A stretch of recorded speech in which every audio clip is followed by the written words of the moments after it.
ये दुनिया की मतलब सिर्फ दो लड़कों के ना आने की वजह से आपने पूरी क्रिकेट को ऐसे कह दिया है। मैंने दुनिया की दो लड़कों की बात कर रहे हैं। दो लड़के थोड़ी पाकिस्तान थोड़ी है बाबर रिजवान यार। सुने यार, आप सबको बाबर रिजवान पाकिस्तान थोड़ी है। सर आप और लोगों को भी सुने, और लोगों को भी सुने भाई, और कौन लोगों को सुनूं मैं? सुनते हैं ना, नजर से चीजें गुजरती है ना, और लोग भी कह रहे हैं यार एक किधर गया, आपकी फील्ड के लोग भी कितने कह रहे हैं एक कैटेगरी कहां गया, लिखा जा रहा है स्पेशली, सब कुछ हो रहा है। तो मैंने लिखा है भाई, तो आपने गलत तो नहीं लिखा, तो मैं ये तो कह रहा हूं गलत तो नहीं लिखा ना आपने भाई। रिफ्लेक्शन है ये, तो फिर कि हमारे पास ए लड़का नहीं है, कोई एक कैटेगरी का लड़का नहीं है दुनिया में दिखाने के लिए, यही तो बात है। पाकिस्तान क्रिकेट ये मेरा लिखा हुआ मौजूद है। तो फिर नकवी साहब कहते हैं कि मेरा बाबर आजम और मोहम्मद रिजवान को टीम से निकालने में कोई लेना देना नहीं है। वो कहते हैं कि जो कुछ किया है सिलेक्शन कमेटी ने किया है। तो सर ये तो हमें पता है कि आपका इतने ब्रेव काम में कोई काम भी नहीं है। ज़्यादातर आप लोग चीज़ें वही करते हैं जिससे मीडिया पे या सोशल मीडिया पे बैशिंग ना हो, सेफ खेलना चाहते हैं आप लोग। तो ये ब्रेव डिसीजन थे जो लेने थे और जो मुश्किल हैं, क्योंकि कैंपेन्स चलती हैं, पेड कैंपेन्स चलती हैं। तो वो एक्सपेक्टेड था कि आप नहीं, हाँ, लेकिन इस चीज़ का सहरा आकिब जावेद के सर ज़रूर जाता है कि जिन्होंने मुश्किल काम किया। ये मुश्किल काम है जो आकिब जावेद ने किया है, बिकॉज बहुत सारे लोगों में ये निजी महफिलों में बैठ के यही बात करते हैं जो आकिब जावेद ने की है। ये पिछले 3-3, 4-4 सालों से जितने भी एक्स क्रिकेटर्स हैं या हमारे साथ भी मिलते हैं, भाई हर बंदा यही बात करता है, लेकिन जिसको भी पोस्ट मिलती थी वो सेफ खेलता था। इवन दो आकिब जावेद साहब भी जब टीवी पे बैठ रहे थे या निजी महफिलों में यही बात करते थे, लेकिन जब वो कोच बने तो वहां पे उन्होंने ये ट्रिक मिस किया। ये ट्रिक मिस किया जिसका नुकसान क्या हुआ, पाकिस्तान हारता चला गया। जिसका नुकसान ये हुआ यंगस्टर्स को मौके और लेट मिले। जिसका नुकसान ये हुआ कि अब आपके पास जो यंगस्टर अगर आप उस टाइम डेवलप करते तो अभी तक वो बहुत अच्छे तरीके से डेवलप हो रहे होते और ये सारी चीजें दम तोड़ जाती जब आप कोच थे। और उसका नुकसान ये हुआ कि आपकी अपनी कोचिंग भी चली गई। आप हमारी वीडियोस निकाल के देखें, हमने पहले भी वार्न किया था आकिब जावेद साहब को कि ये आप जो डिसीजन ले रहे हैं अपने दिल की नहीं सुन रहे हैं, जो बातें आप करते रहे हैं वो नहीं मान रहे हैं, या खुद आपके पास जो पावर है नहीं कर रहे हैं, तो इवेंचुअली आप चले जाएंगे, ये प्लेयर वहीं रहेंगे। वही हुआ। आकिब जावेद साहब जो मुझे लगता है कि अच्छे कोच भी होने थे, ठीक है, और पाकिस्तान क्रिकेट टीम को इसी तरह के कोच की जरूरत भी थी, और सिर्फ कुछ डिसीजंस उन्होंने नहीं लिए उस टाइम पे, जिसकी वजह से अब वो कोचिंग से तो अपनी हाथ धो बैठे हैं, जो कि मुझे लगता है कि ज्यादती है। मुझे लगता है कि जितना उनका एक्सपीरियंस है, या जो दुबई के साथ भी उन्होंने काम किया, यूएई के साथ, या पाकिस्तान ए वगैरह के कोचेज हम खेले हैं उनके अंडर, तो एक अच्छा एटमोस्फेयर उन्होंने रखना था। एक्सपीरियंस अब उनके पास और आ गया था, अच्छा कर सकते थे, लेकिन सिर्फ लेट कर दी उन्होंने कुछ डिसीजन लेने के लिए, जिसकी वजह से वो कोचिंग से हाथ धो बैठे। लेकिन देर आए दुरुस्त आए, भरपूर मौके देने के बाद भी जब कुछ प्लेयर्स परफॉर्मेंस नहीं कर रहे थे तो उनको भी ये काम करना ही पड़ा, जो कि फिर हम अप्रिशिएट करेंगे कि हाँ मुश्किल काम है, जरूरी है, मुल्क के लिए जरूरी है। जो काम इन्होंने किया है इसको सराहा जाना चाहिए, और ये होगा ऐसे ही, लोग अप्रिशिएट करेंगे। लेकिन वो चंद लोग जो बेचारे पेड कैंपेन्स या जिनका ये नोटों के साथ सिस्टम है, वो उनको अपोज करेंगे, वो उनको क्रिटिसाइज करेंगे, वो क्योंकि उनकी मजबूरी है ये करना। वो पाकिस्तान के साथ ना पहले कभी मुखलिस थे ना अब मुखलिस हैं। उनका काम क्रिकेट की बेहतरी के लिए क्रिटिसाइज करना नहीं होता, उनका काम just for the sake of criticize करने के लिए क्रिटिसाइज होता है, और कुछ नोट हंगामा बर्पा करना, बदले लेना। मेरे को तो लोग ऐसा बनाया हुआ है जैसे मैं पता नहीं सोशल मीडिया का किंग हूँ। मुझे तो लोगों ने ऐसा बनाया हुआ है, जिसको देखो मेरा नाम लेके वीडियो बना रहा है, जिसको देखो मेरा नाम लेके वीडियो बना रहा है। और किस चीज पे बना रहा है? बाबर आजम। भाई मैं क्यों ना करूं बाबर आजम? मैं आज भी बोल रहा हूं, कल भी बोलूंगा, परसों भी बोलूंगा, जब तक मेरी जिंदगी है, जब तक वो खेल रहा है मैं बाबर बोलूंगा। मेरी मर्जी है, मेरी ओपिनियन है। जब आप लोग सारे बैठ के यूट्यूब पे टीवी बोलते हो, तो मैंने कभी किसी का नाम लेके उंगली उठा के बात की है कि तुम ये क्यों बात कर रहे हो? किसी का नाम लिया है, मुझे कोई बता दे। अब क्या होगा? बाबर अगली सीरीज में बाबर नहीं है, चाहे कोई क्रिकेटर है, चाहे जिसने कभी जिंदगी में बल्ला नहीं पकड़ा और वो यूट्यूब पे बैठा, मैंने किसी का नाम लिया, इतना मेरे पास टाइम नहीं है मैं किसी का नाम लूँ, ठीक है। दूसरी बात ये कि जब आप मेरा नाम लेके वीडियो बना रहे हो तो आप मेरे नाम से व्यूज ले रहे हैं ना, फिर मानो पे सोशल मीडिया में कुछ ना कुछ तो है ना, फिर इसीलिए आप मेरा नाम लेके व्यूज बनाते हो। पता नहीं इस तरह नाम लेते हैं जैसे पता नहीं घर के कोई जायदाद लेके भाग गए हो मैं सबों की। अबे भाई मेरी मर्जी में बाबर का नाम लूँ, तुम लोग लेते रहो जिसका भी नाम। अच्छा, बाबर अगर बाबर नहीं होता, ट्राई नेशन में नहीं है बाबर, एशिया कप में अभी तक जो टीम अनाउंस हुई है उसमें बाबर आपको याद है कुछ दिन पहले मैंने क्या बोला था? आपको मेरे वर्ड्स याद हैं? कौन से? मैं कितना सपोर्ट करता हूं बाबर को। बहुत। मैंने ये नहीं बोला था क्या कि मैंने क्या वर्ड यूज किया हुआ है? आप मेरी जितने भी स्टेटमेंट निकाल लें, अभी तो मैंने ये नहीं बोला था कि बाबर आजम T20 में, जैसा लोग बोलते नहीं, मैंने बोला था बाबर आजम T20 में आएगा वापस। T20 में आएगा। ठीक है, ये बहस ठीक नहीं, है। मेरा सवाल कुछ और था। ठीक है कि बाबर T20 के इस वक्त एशिया कप की टीम में नहीं है। सर, आपके बड़े बड़े प्लेयर कह रहे हैं बाबर आजम को एशिया कप में होना चाहिए भाई। अभी मुझे सवाल तो पूरा करने दे यार, उसके बाद फिर और भी बहुत कुछ है हमारे पास करने को।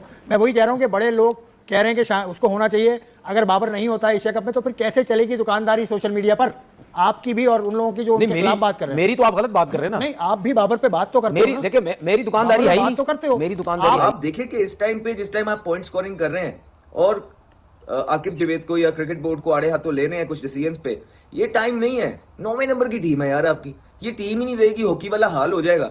तो फिर कैसे आपके यूट्यूब चलेंगे, कैसे फेसबुक से पैसे कमाएंगे आप, आपका तो कंटेंट खत्म हो जाएगा। तो इसलिए हम कहते हैं सारे कंटेंट क्रिएटर से आप करें, हर चीज करें, लेकिन एक बैलेंस करके चीज करें, समझें कि क्या हो रहा है पाकिस्तान के अंदर। आप शायद समझ ही नहीं पाएंगे क्योंकि आपका क्रिकेट से कोई लेना देना नहीं है, और जो बाकी हैं वो मतलब इतना सैंपल साइज नहीं है इंटरनेशनल क्रिकेट में कि वहां की पॉलिटिक्स को समझ सकें, वहां की चीजों को जान सकें। तो किसी जगह की चीजों को समझने के लिए आपको वहां पे टाइम गुजारना जरूरी होता है। तो जितना आप टाइम गुजारते हैं उतना ही आपको पता होता है। तो कसूर किसका कहें किसका ना कहें, बस ये जरूर कहेंगे मोहसिन नकवी साहब से कि बयान तो उन्होंने दे दिया है कि मेरा कोई लेना देना नहीं है बाबर आजम और मोहम्मद रिजवान को टीम से ड्रॉप करने में। मेरिट बेस और स्टैट बेस्ड चीजें हुई हैं और सिलेक्टर ने की हैं, ये हमें पता है सर, आप ये कर भी नहीं सकते थे। हाँ, आपका लेके आने में जरूर अमल दखल था जब आपने उसको शाहीन को हटा के कप्तान बनाया और वहां पे सारी टीम के अंदर जंगें स्टार्ट हुई, इसमें जरूर आपका जो है अमल दखल था और पाकिस्तान जो है ना क्वालिफाई भी नहीं कर सका और बाहर हो गया, इसमें जरूर आपका अमल दखल था। लेकिन इस डिसीजन में जनरली आपका कोई अमल दखल नहीं है, ये हमें बिल्कुल आइडिया है, पता है। आप ना भी बताते तो हमें पता था।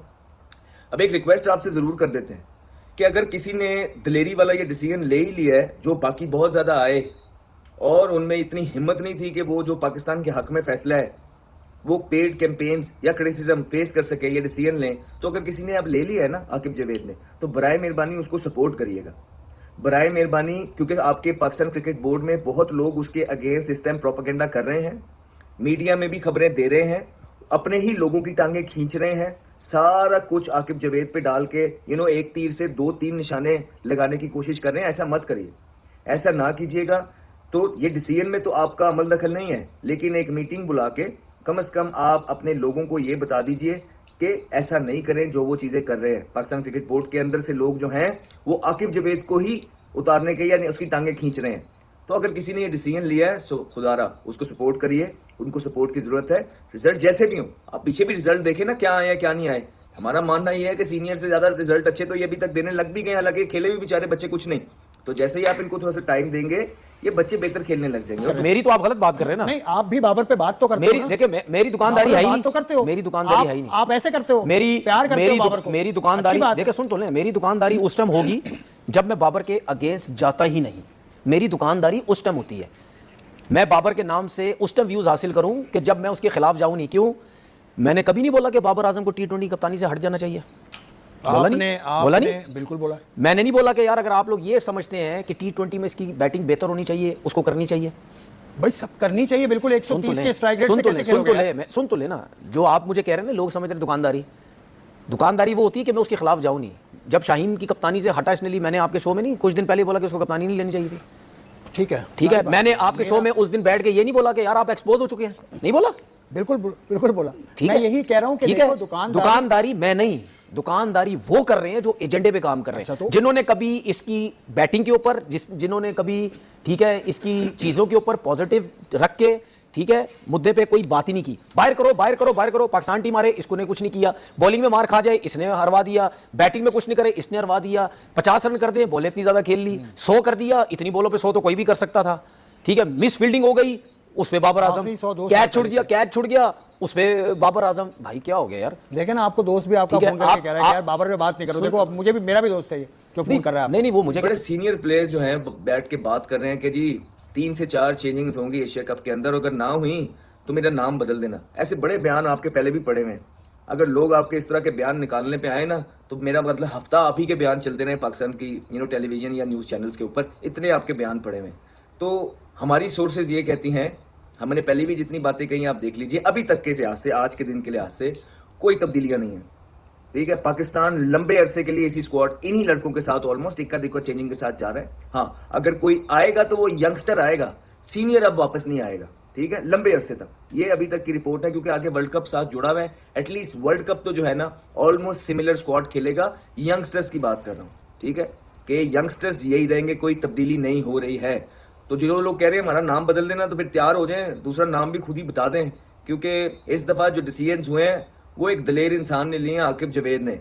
और आकिब जावेद को जितना हम जानते हैं, पूरे मौके उन्होंने दिए लोगों को सेटल होने के, परफॉर्मेंस करने के, लेकिन जब उनकी अपनी भी जो, और याद रहे कि आकिब जावेद ने बड़ा अरसा लगाया है कोचिंग के अंदर और बड़ी मेहनत की है उन्होंने, और सिर्फ 2-3 प्लेयर्स की वजह से उनका जो इतने अरसा को एक ख्वाब था, जो हमेशा ये कहते थे कि मुझे कोई हेड कोच नहीं बनने देगा, हमें पता है वो क्यों कहते थे, क्या वजूहात है उसके पीछे। ठीक कहते हैं कि वो जो पीछे लोग होते हैं ना, वो उन्हीं को लेके आते हैं हेड कोच या बड़ी पोजीशन के अंदर जिनके साथ सेटिंग होती है, हम मानते हैं इस चीज़ को।